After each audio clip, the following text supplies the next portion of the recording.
万万没想到，鸡蛋打在西兰花里面会这么好吃。大家好，我是阿光。这种做法很多朋友没有吃过，更加没有看过。如果你也喜欢，我们一起来了解一下具体是怎样做的吧。首先准备一颗西兰花，用剪刀把花朵全部剪下来。挑选西兰花的时候，一定要挑选这种带有绿色叶子的，然后再把大朵剪成小朵，这样方便成熟也方便入味。西兰花的营养十分的丰富，含有丰富的膳食纤维和叶绿素，经常食用对身体非常的有益。全部处理完之后，放在提前准备好的大盆中。接着往盆中加入1大勺的食盐和1勺普通面粉。因为西兰花的结构比较复杂，我们再加入多一点的清水，用手翻拌均匀，放在一旁浸泡10分钟左右。西兰花在生长的时候，表面难免有一些虫卵或者是细菌，食盐有消毒杀菌的作用，面粉有很强的吸附性。10分钟以后，我们再把西兰花清洗一下。清洗完第一遍之后，我们再次放在干净的清水中淘洗2到3遍。充分的把西兰花表面的食盐和面粉全部淘洗干净，捞出来放在竹筛里面控干水分备用。接着准备一锅开水，往水中加入1大勺的食盐，用勺子搅拌化开。接下来再加入少量的食用油。加入食盐是给西兰花提前入下底味，食用油可以使西兰花翠绿不发黄。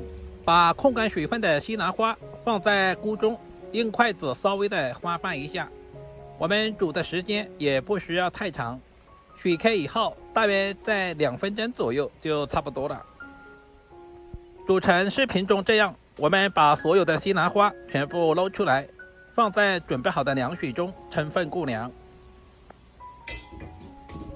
大约10分钟以后，西兰花已经完全的凉透了。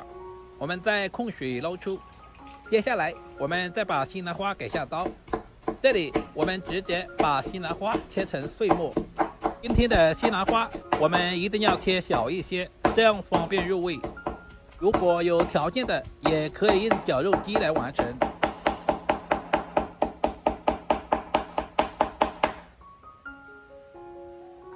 全部处理成视频中这样就差不多了。把处理好的西兰花放在提前准备好的大碗中。接下来准备一根小孩喜欢吃的火腿肠，有条件的我们也可以用肉肠来替代。我们把火腿肠去掉包装以后，再切成薄片。片我们也不要切太厚，大约在0.1厘米左右就差不多了。然后再切成0.1厘米左右的小条，我们尽量的切均匀一些。最后全部切成0.1厘米左右的小丁，全部切好以后，放在准备好的小碗中备用。接下来往西兰花里面加入几个鸡蛋，鸡蛋的数量也是根据家里人口的多少来定。今天我准备了5枚土鸡蛋。接着把切好的火腿丁也倒在里面，接着加入1大勺的食盐调味，然后再加入少量的五香粉或者是胡椒粉，加入少量的鸡精，用筷子充分的翻拌一下，使鸡蛋和所有的西兰花完全的融合在一起。搅拌的时候，我们一定要朝同一个方向搅拌，这样才能够搅拌得更均匀一些。接下来再加入1勺玉米淀粉或者是土豆淀粉，再次用筷子翻拌均匀。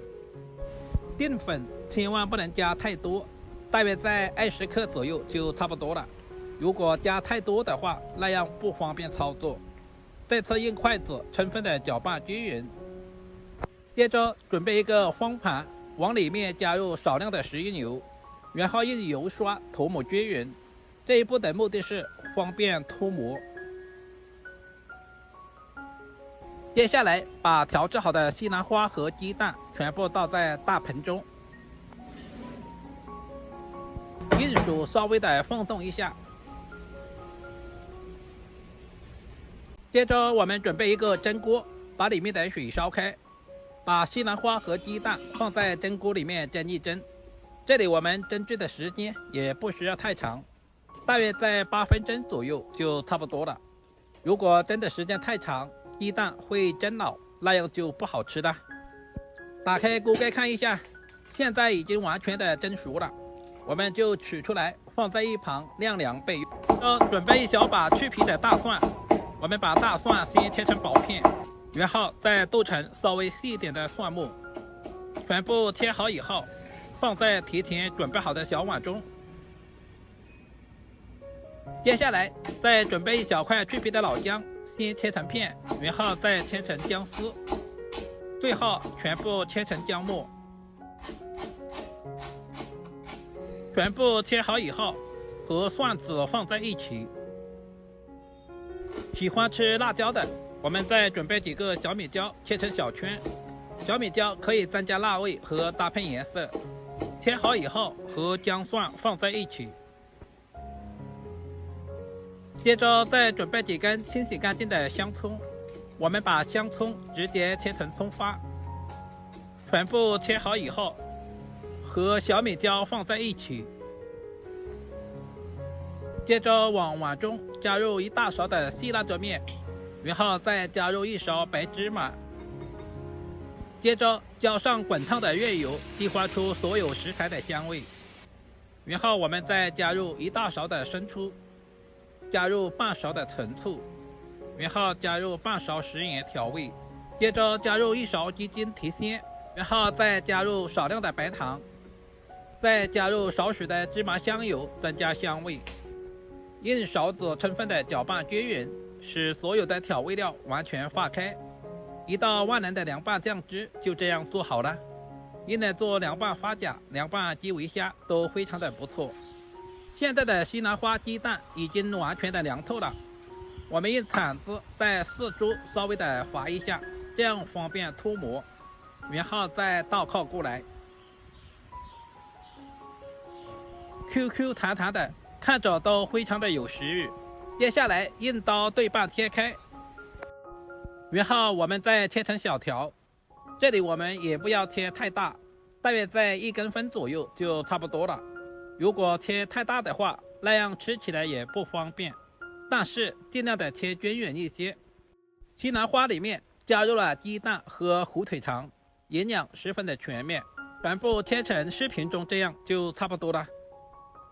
全部切好以后摆在盘中，接着把准备好的料汁也放在小碟子里面。喜欢吃辣椒的，我们可以蘸着吃。一道简简单单的西兰花蒸鸡蛋就这样做好了，是不是非常的简单？如果你也喜欢，就赶紧收藏起来试试吧。今天的视频如果对您有一点点帮助，就麻烦点赞、收藏、留言并转发出去。